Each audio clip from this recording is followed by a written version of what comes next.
No le voy a hablar de abordaje quirúrgico, ¿no? Porque la idea es que usted más o menos sepa o recuerde la anatomía de lo que es la glándula tiroides, para que empiece a hacer la correlación semiológica, la correlación clínica y sobre todo la correlación ecográfica.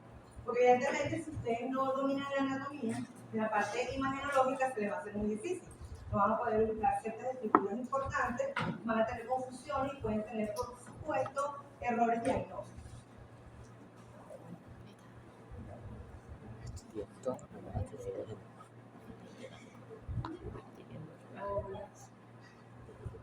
Okay. Entonces, cuando hablamos de la glándula tiroides, tenemos que hablar primero de la localización a nivel del cuello. Sabemos que a nivel del cuello, la glándula tiroides es la parte central o viscerocuello, que está ubicada, por supuesto, por la parte anterior de todo lo que es la laringe, anterior a lo que es la tráquea, y evidentemente va a ser el componente glandular de la parte del viscerocuello. La glándula tiroides, cuando nosotros hablamos de la parte del punto de vista biológico, cuando ustedes hacen la evaluación clínica del paciente, evidentemente tienen que hacer inspección a nivel de la región anterior del cuello y tienen que evidenciar si hay un aumento o no de volumen en la región anterior central. Evidentemente, esta es una glándula que su peso y su volumen es poco, ¿verdad? Vamos a tener que estar constituida por dos lóbulos y en el medio está un istmo. Si se recuerdan, desde el punto de vista anatómico central, en la parte del viscerocuello nosotros tenemos todo lo que es la laringe, todo lo que es la tráquea, y por delante vamos a conseguir la glándula tiroides que va a avanzar entre aproximadamente lo que es el tercio inferior del cartílago tiroides en el polo superior hasta aproximadamente el quinto o sexto arco traqueal en el polo inferior. Evidentemente, desde el punto de vista embriológico, el desarrollo de la glándula tiroides viene de lo que es la parte del piso de la faringe, o de lo que es la parte endodérmica. Ella desciende de lo que es la base de la lengua a través de lo que es el conducto tiroglosal y se va a ubicar en esta posición. Cuando nosotros vemos que hay malformaciones congénitas o alteraciones en el desarrollo embriológico, vamos a ver que pueden conseguir glándulas tiroideas ectópicas. ¿Okay? O cuando no hay cierre del conducto tiroglosal, entonces van a ver quistes, por ejemplo, el quiste del conducto tiroglosal. Si ustedes lo van a desarrollar siempre, lo van a relacionar con el desarrollo embriológico a través de la base de la lengua. Si hablo muy rápido, me dicen lo que yo parezco flecha. Ok, entonces la glándula tiene un polo superior y un polo inferior. Vamos a tener que en el medio de unión tiene lo que es el istmo tiroideo. El istmo tiroideo más o menos está entre el segundo y tercer cartílago traqueal. El polo superior asciende a lo que es la parte lateral del cartílago tiroides, el tercio inferior de lo que es la laringe, y el polo inferior puede llegar inclusive hasta el quinto o sexto arco traqueal. Si nosotros recordamos el cuello, tenemos lo que es la parte del orificio torácico superior, que es el límite entre el cuello y el tórax. Entonces, muchas veces la glándula tiroidea se puede desarrollar o se puede ubicar en los cartílagos tiroideos más inferiores y vemos que de repente el polo inferior se hace intratorácico, que es lo que llamamos glándula tiroidea sumergida a nivel del tórax.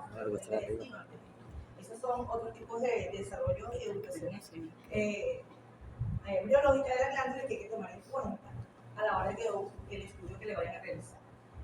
Es importante que sepan que la glándula tiroidea tiene una cara lateral, o lo que es anterolateral, y una cara posteromedial, porque ella va a rodear todo lo que es la tráquea, ¿verdad? Sobre todo la parte lateral de los anillos traqueales, y se va a dirigir hacia donde está el esófago. Si se recuerda, la parte posterior de la tráquea está el esófago cervical, él está lateralizado a nivel izquierdo, es decir, él está ubicado detrás de la tráquea, pero levemente lateralizado hacia el lado izquierdo. Por eso es que la exploración del esófago cervical se hace a través de cervicotomía lateral izquierda. ¿Okay? Y vamos a ver que ellos van a formar entre la tráquea y el esófago un surco que es el surco traqueoesofágico, por el cual vamos a ver un elemento importantísimo que vamos a correlacionar, que va a ser lo que es el nervio recurrente eléctrico. Okay. Aquí tenemos, ¿verdad? En este corte sagital, la ubicación de lo que es los elementos de lo que es la laringe. Atrás aquí tenemos, por supuesto, la faringe, la laringofaringe. Aquí empieza el esófago, que siempre por debajo del cartílago cricoide, y vamos a conseguir los primeros anillos traqueales. Aquí está ubicada la glándula tiroidea en la parte central de lo que es el viscerocuello, y ella va a estar cubierta por lo que es la fase cervical. La fase cervical, ¿verdad? La vamos a dividir en una fase cervical superficial, una fase cervical media y una profunda.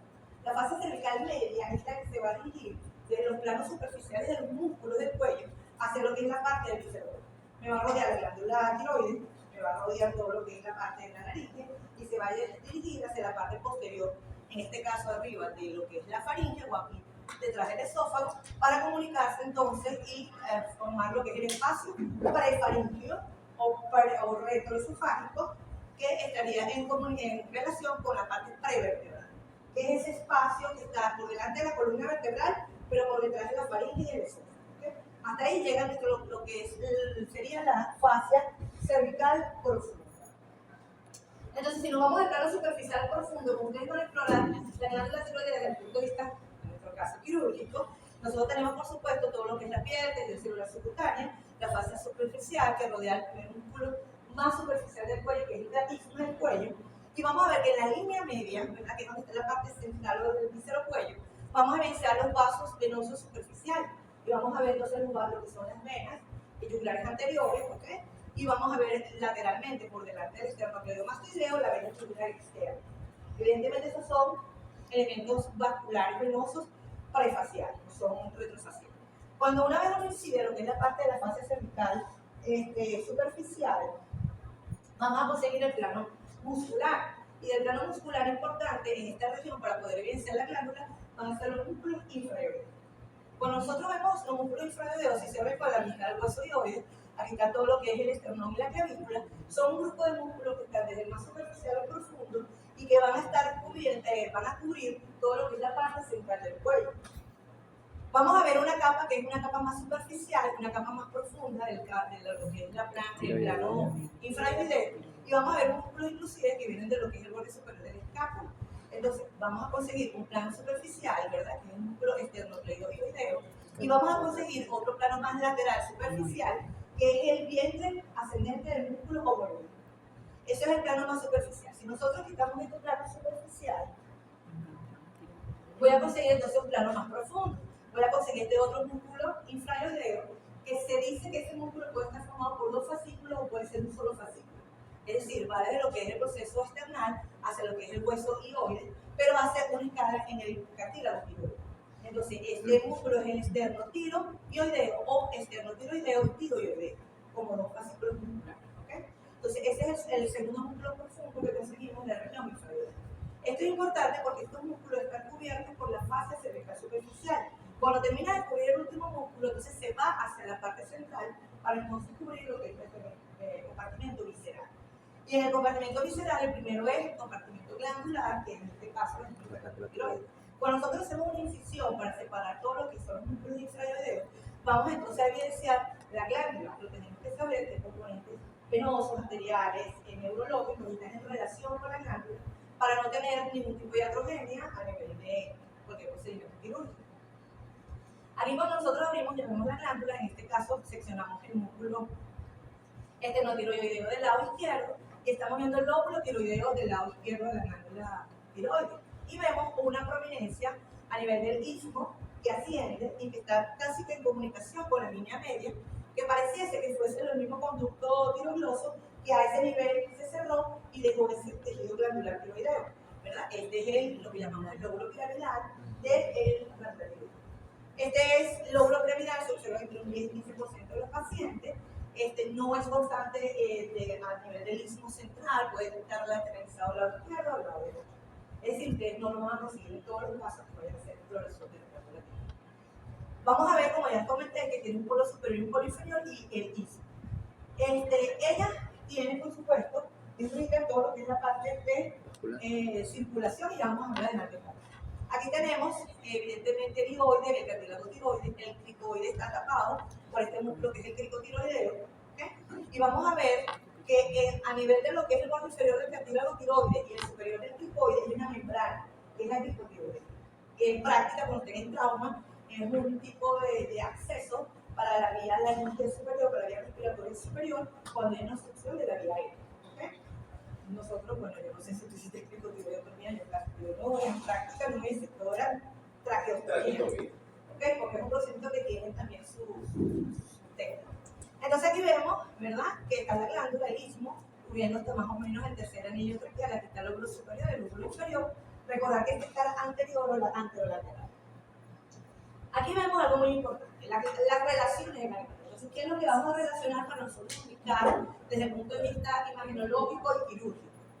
Evidentemente, cuando ya quitamos todos los músculos de la región linfoidea y vemos ya quitamos la fascia, la glándula tiroides tiene una cápsula que la cubre. La cápsula justamente protege toda la... Nosotros usamos un nombre propio, pero ¿saben qué? No les gusta usarlo. Pero bueno, la cápsula que protege todo lo que es la glándula tiroidea. Y vemos que entonces aquí está la relación. ¿Cuál es la relación? Tenemos una relación anterolateral de la glándula y una relación posterolateral. Es decir, la relación anterolateral es lo que está al lado del glóbulo tiroideo, ¿verdad? Es para anterolateral, y que ustedes cuando exploren van a ubicar, igual que cuando hagan la parte imagenológica, de qué es lo que está más pegado a la glándula y qué es lo que está más lateral a la glándula. Lo que está más medial a la glándula, que está pegado a la glándula en su relación, es la arteria carótida primitiva. Nosotros tenemos, se recuerdan, del lado derecho el tronco arterial raquicefálico, que me da la arteria subclavia derecha y la arteria carótida primitiva derecha. Al ascender la arteria carótida primitiva derecha, en lo que es la región carotidia, que está protegida por el video, esa carótida primitiva va a estar en relación con la cara lateral, anterolateral del lóbulo. ¿Okay? Después vamos a conseguir la vena yugular interna. La vena yugular interna que desciende, ¿verdad? Se va a comunicar con la vena subclavia para constituir el confluente yugulo-subclavio. Entonces, esta vena yugular interna está más lateral, que es la que ustedes usan en el acceso vascular central. Cuando van a tomar una vía central que toma la vena yugular interna, ustedes levantan el esternocleidomastoideo, ustedes saben que lo más lateral es la vena yugular interna. ¿Okay? Entre los dos, como digo mi alumno, el primo hermano de ustedes, que es el vago, y el vago va a estar justamente en lo que es en lo que es la longitud entre la arteria carótida primitiva y la vena yugular interna. El vago es importantísimo porque tiene efecto parasimpático, ¿ok? Y es el que va a dar la inervación parasimpática glandular y es el principal en dar los nervios que van a la laringe. ¿Por qué es lo importante de la glándula? La glándula tiroidea, aparte de su importancia de la producción hormonal, por supuesto, el equilibrio de la homeostasia hormonal, tanto desde el punto de vista tiroideo como el calcio, pasan elementos neurológicos importantes en su relación, que si lo lesionamos vamos a afectar la laringe y evidentemente vamos a afectar las bandas vocales verdaderas y podemos dejar a un paciente con una disfonía importante e inclusive lo podemos dejar sin poder respirar y tiene que salir una traqueotomía de Eso es importante el manejo quirúrgico de este tipo de y las patologías que tengo. Entonces aquí tenemos que tiene un polo superior y un polo inferior donde va a llegar la circulación a la glándula. Tenemos que en el polo superior le llega la arteria y viene el drenaje venoso. De la arteria tenemos que la carótida externa, que es la que da ramas en el cuello, me va a dar una rama que es la arteria tiroidea superior. La arteria tiroidea superior desciende hacia lo que es el polo superior de la glándula tiroidea. Ella da una rama hacia la laringe, que es la laringe superior, que se mete justamente en esta membrana para irrigar toda la mucosa de la laringe. Y vemos que la tiroidea superior, al llegar al pedículo superior, va a estar acompañada por su vena, que es la vena tiroidea superior. La vena tiroidea superior va a desembocar en el tronco tiroligofacial, que es una rama de la vena yugular interna. Es decir, la tiroidea superior llega a la yugular interna, ¿okay? La irrigación viene de la carótida externa. Eso es con respecto a los polos superiores. Es importante la relación de este nervio que está aquí, que es el nervio laringio superior. El nervio laringio superior, que es rama del vago, él va a dar dos ramas, una rama interna y una rama externa. La rama interna, si se recuerda, se va junto con la laringia hacia lo que es la laringe, por dentro de la laringe. Es lo que le da la sensibilidad a la laringe y es lo que cuando ustedes el agua pasa a la parte de la laringe, que ustedes tienen el reflejo de la tos, porque es el que te da la sensibilidad a la laringe, el que te da el reflejo de la tos. El laringe externo desciende justamente por detrás de lo que es la arteria tiroidea superior. Y el laringio externo, él se va a dirigir a este músculo que es el tricotiroideo. ¿Qué hace ese músculo? El tricotiroideo está en la laringe. Si ustedes lesionan el laringio superior, hay una lesión de este músculo y este músculo es el que tensa la banda vocal. Es decir, es el que hace que tengas un tono de voz y no te vaya a gritar, ¿ok? La banda vocal no se afloje. Entonces, es importante cuando se hace una tiroidectomía tomar en cuenta ese nervio. Muchas veces no se toma en cuenta, sino que se liga el paquete y no se liga bien, y no se ve, porque ese estándar de la persona no se ve. Y lo importante es tratar de ligarlo siempre pegado a la cara, ¿okay? Para no tener lesión de este. Por eso es que ustedes ven que pacientes que han sido operados de tiroides a veces están roncos. Por eso es que cuando uno opera tiroides, lo primero que dice, mira cómo está. No te importa si está bien o mal, sino que hable. Y cuando habla, ya te... Vuelves a respirar cuando hablas. que No te preocupes.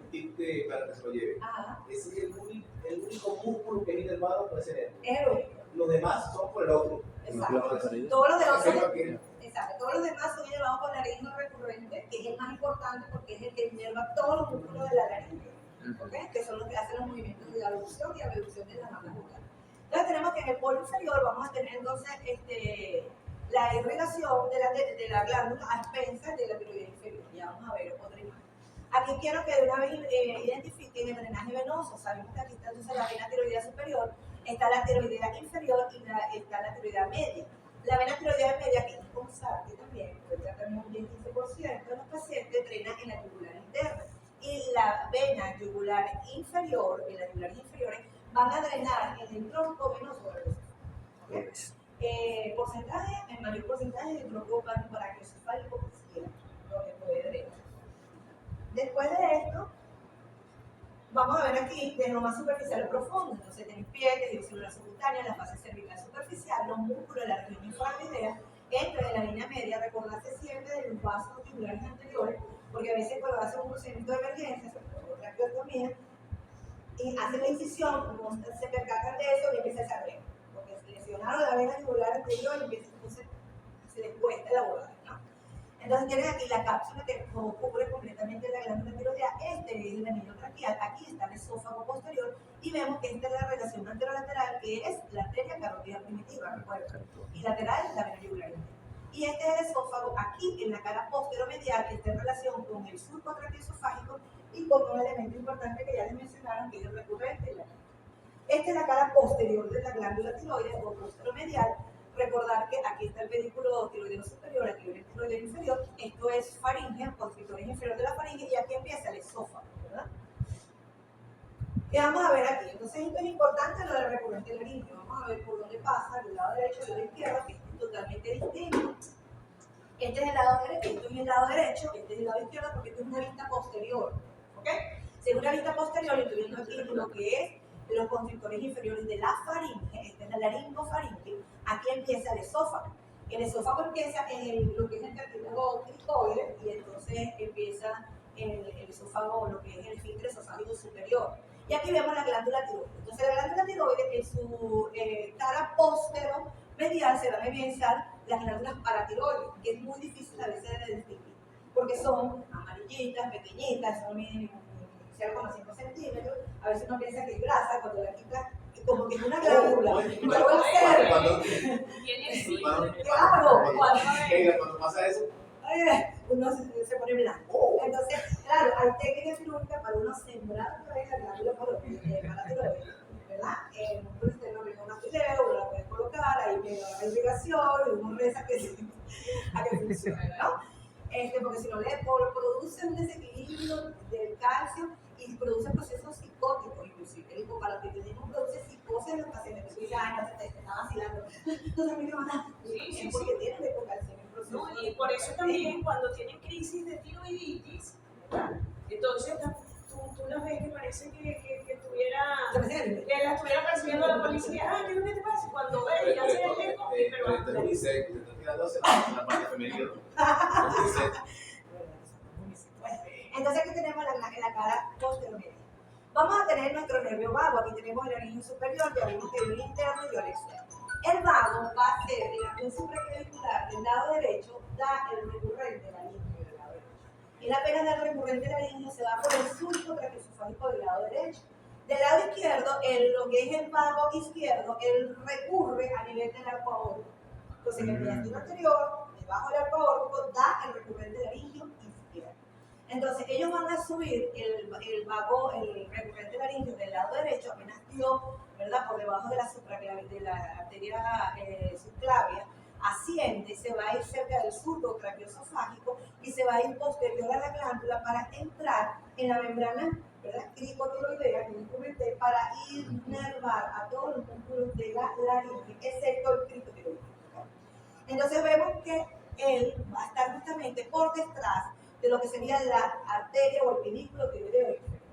Sin embargo, el pedículo tiroideo inferior, que es la arteria tiroidea inferior, ella es rama de un tronco de la subclavia, que es la tirobicéfico escapular, no sé si se acuerdan, tirobicéfico escapular, queda la tiroides inferior, la cervical ascendente y transversa y la escapular. Entonces, no tengo de otra.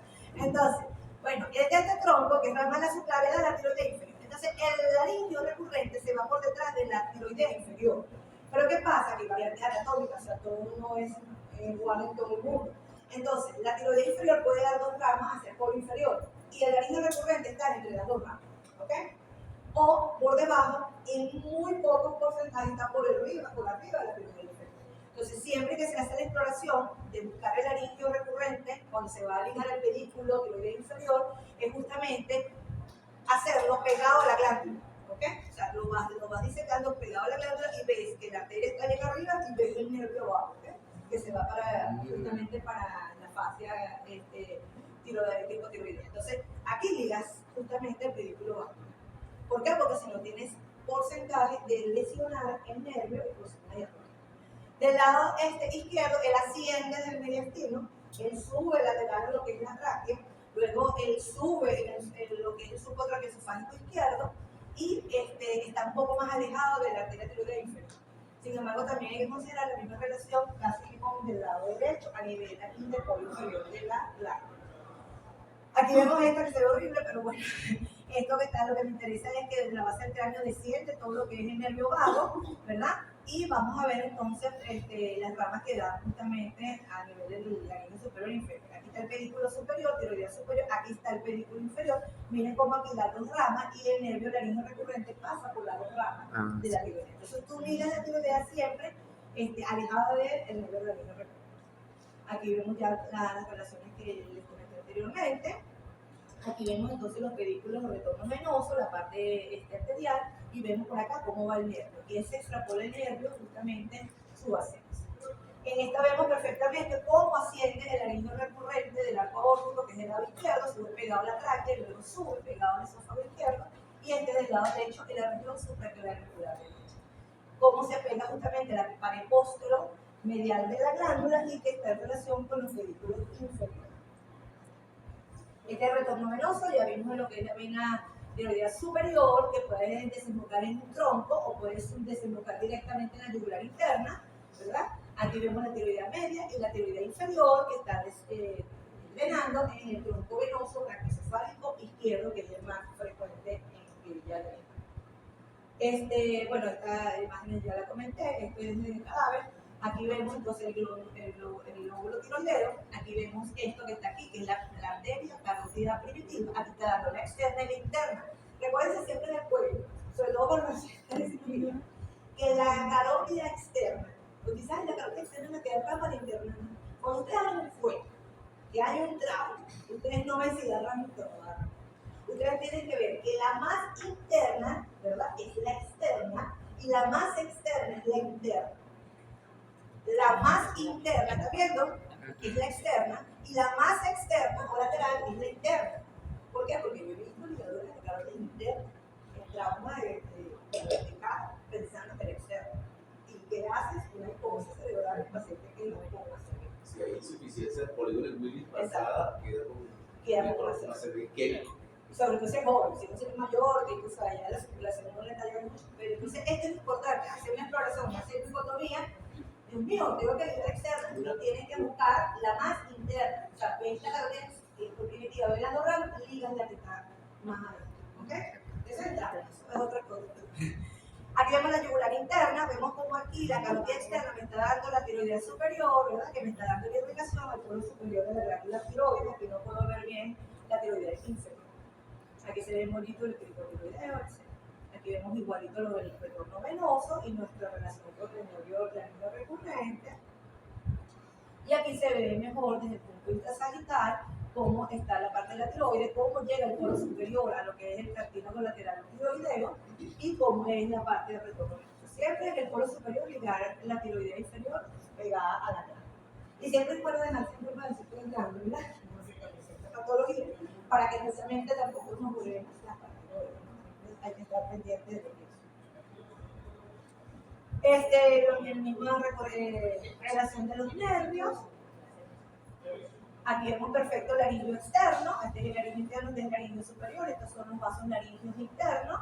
y aquí vemos el recurrente. Mire cómo está el pedículo, mire cómo va el pegado al surco esofágico y cómo ellos pasan por delante. Y siempre a veces la tiroides inferior da dos arterias, pero siempre uno trata de hacer la leuria aquí, pegada al polo inferior de la cara. Recordar que el laringo recurrente lleva todo el músculo de la laringe y por supuesto, al haber una lesión, la banda vocal queda en aducción, no puede reducir. Entonces, a pesar de la otra, que el paciente puede respirar y puede hablar. ¿Okay?